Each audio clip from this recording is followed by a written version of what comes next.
पंकजा मुंडेंच्या वैद्यनाथ साखर कारखान्याला लिलावासाठी नोटीस 203 कोटींच्या कर्ज वसुलीसाठी युनियन बँकेकडून प्रक्रिया सुरू कारखान्याचा ऑनलाईन पद्धतीने लिलाव होणार असल्याची माहिती पुण्यात आज वसंतदादा शुगर इन्स्टिट्यूटची सकाळी 9 वाजता बैठक शरद पवार बैठकीला उपस्थित राहणार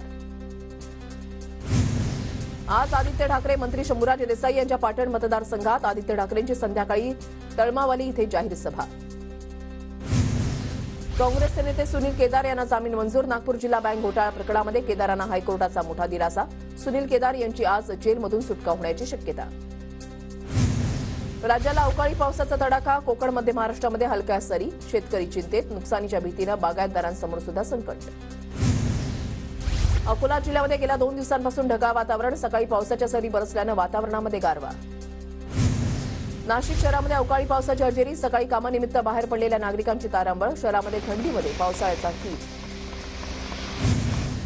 नाशिकच्या येवल्यामध्ये अवकाळी पावसाची जोरदार हजेरी अवकाळीमुळे कांदा गहू आणि कापूस पिकांना मोठा फटका बसण्याची शक्यता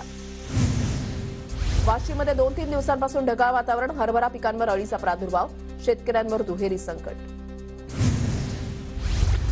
रत्नागिरीमधल्या ग्रामीण भागामध्ये जाणवत आहेत पाणी टंचाईच्या झळा अनेक जलाशयातील पाणी साठ्यातही घट परिणामी टँकरच्या मागणीमध्ये मोठी वाढ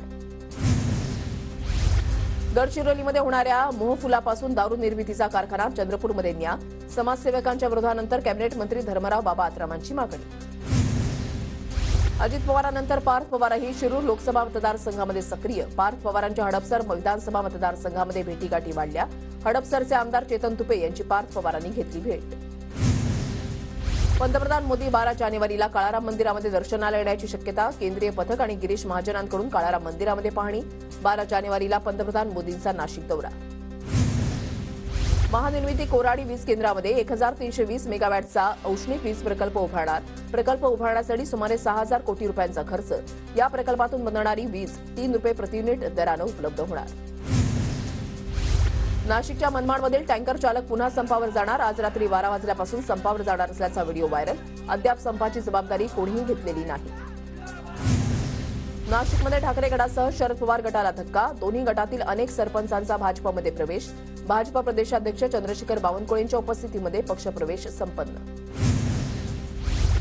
विठ्ठल रुक्मिणी मंदिराचे 1985 ते 2023 पर्यंतचे ऑडिट करावं जनहित शेतकरी संघटनेचे प्रभाकर देशमुखांची मुख्यमंत्री उपमुख्यमंत्र्यांकडे मागणी मंदिर समिती बरखास्त करण्याचीही मागणी बुलडाण्याच्या देऊळगाव घुबेमध्ये राजकीय नेत्यांना गावबंदी आधीच दुष्काळ त्यात सोयाबीन कापसाला भाव मिळत नसल्यानं गावकरी आक्रमक पुण्याच्या भोरमधील अंगणवाडी सेविकांकडून शासनानं बजावलेल्या नोटीशीची होळी भोर पंचायत समिती कार्यालयासमोर अंगणवाडी सेविकांनी नोटीस जाळत निषेध व्यक्त केला महिला अत्याचारांमध्ये पुण्याचा राज्यामध्ये 4था क्रमांक वर्षामध्ये बलात्काराचे 394 गुन्हे पुण्यामध्ये मागील 3 वर्षांमध्ये बलात्काराच्या गुन्ह्यांमध्ये चांगलीच वाढ पुण्याच्या जिल्हा रुग्णालयामध्ये वर्षभरात 2 लाख जणांवर उपचार सर्दी खोकला ताप ही लक्षणं असलेल्या रुग्णांची संख्या अधिक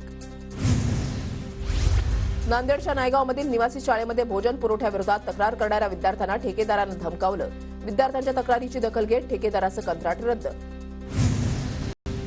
बिटकॉईनमधून दुप्पट पैशांचा आमिष दाखवून कोट्यवधींचा गंडा घालणाऱ्याला नागपूर पोलिसांनी दिल्ली विमानतळावर अटक केली मलेशियाचा नागरिक लुसी युनेस यानं नागपुरातील काही जणांना कोट्यवधींचा गंडा घातला होता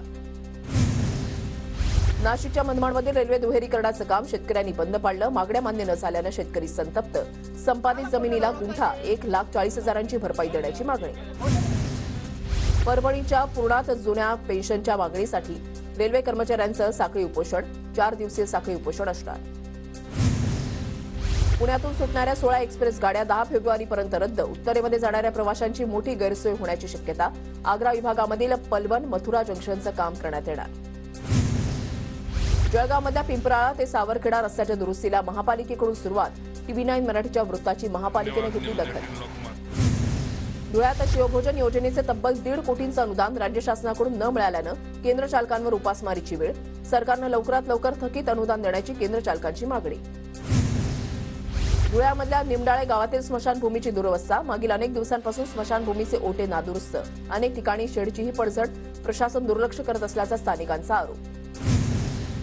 नंदुरबारमधील खांडबारामध्ये गोडाऊनमध्ये अवैधरित्या साठवून ठेवलेल्या किराणा मालावर कारवाई नवापूरच्या तहसीलदार अंजली शर्मांच्या नेतृत्वात कारवाई खाद्यपदार्थांची नोंद नसल्यानं चौकशी होणार धुळे जिल्ह्यामध्ये कमी पावसामुळे पालेभाज्यांच्या लागवडीमध्ये घट. लागवड कमी झाल्यानं बाजारामध्ये पालेभाज्यांची आवक घटली. बुलडाण्याच्या नांदुऱ्यामधल्या शेतकऱ्यांचा कामामध्ये ज्वारी पिकावर भर. जवळपास 49,000 हेक्टरवर ज्वारीचं उत्पादन. खडकवासला धरण ते फुरसुंगी दरम्यान कालव्याच्या ऐवजी बोगद्यातून पाणी नेण्यासाठीचं सर्वेक्षण पूर्ण. योजनेसाठी 2,200 कोटींचा खर्च होणार. सातारा जिल्ह्यामधल्या कराडमध्ये केंद्रीय मंत्री अजय कुमार मिश्रांच्या हस्ते अनेक विकास कामांचं उद्घाटन. कराडच्या एसटीएम कॉलेजमधील 9 मतदार विद्यार्थ्यांशी मिश्रांचा संवाद. पुण्याच्या भोर पोलिसांकडून शालेय विद्यार्थिनींसाठी मार्गदर्शन शिबिराचं आयोजन. यावेळेला विद्यार्थिनींना पोलीस स्टेशनच्या कामकाजाबाबत माहिती देण्यात आली.